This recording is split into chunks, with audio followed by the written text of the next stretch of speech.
Good morning, homeowners, future homeowners, and faithful followers of Trio Realtors.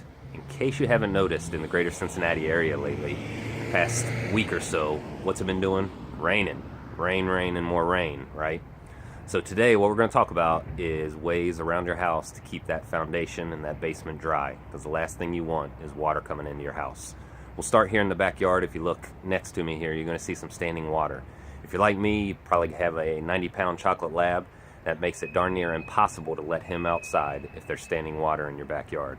I highly recommend having someone come out and possibly install what's called a French drain. What a French drain is, they're going to install something called a catch basin in the lowest point of your yard to catch all the water that's usually standing, and then they're going to use pipe to run underground to divert that water elsewhere.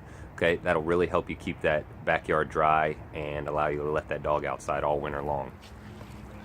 So as we talk to many home inspectors and many contractors, when they see just a little bit of water seeping into the basement, one of the biggest things that they always attribute that to is gutter neglect, as I'll call it.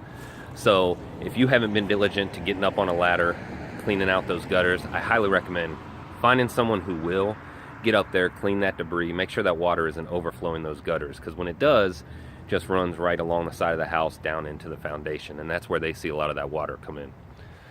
Now, speaking of gutters, downspouts are attached to gutters, and if you look right next to me there, you see that green piece of plastic? That attaches to the bottom of your downspout, and most inspectors are going to recommend that water be diverted at least 3 feet away from the house and the foundation. You can buy these things for like 20 bucks at Home Depot, and as you can see, you can direct them anywhere you want. In this case, it just goes into the yard. But that's a good, much more than 3 feet extended away from the house. So we don't have to worry about water running against the foundation.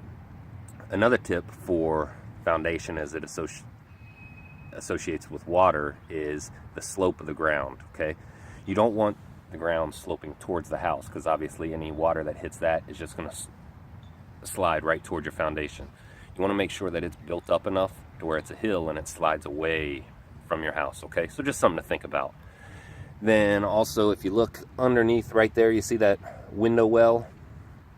That's another way that water gets into basements, okay? A lot of people think that they can just caulk those windows and hope for the best, but once again, I recommend, and I'm not a professional, but if you've got finished drywall, flooring, or just items that you're storing in the basement, you don't want to chance those things getting wet by water seeping in those windows.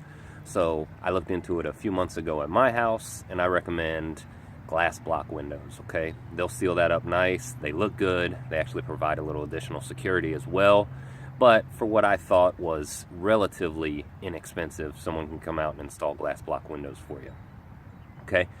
And then finally, something you might want to look into is having a professional come out and waterproof your basement. Now, this can be a little bit pricier, but there's quite a few good companies around in the area.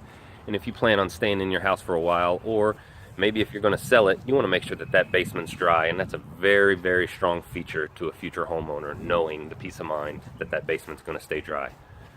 So good luck this winter as it rains, as that snow melts. Let's do everything we can to keep these houses dry. Take care.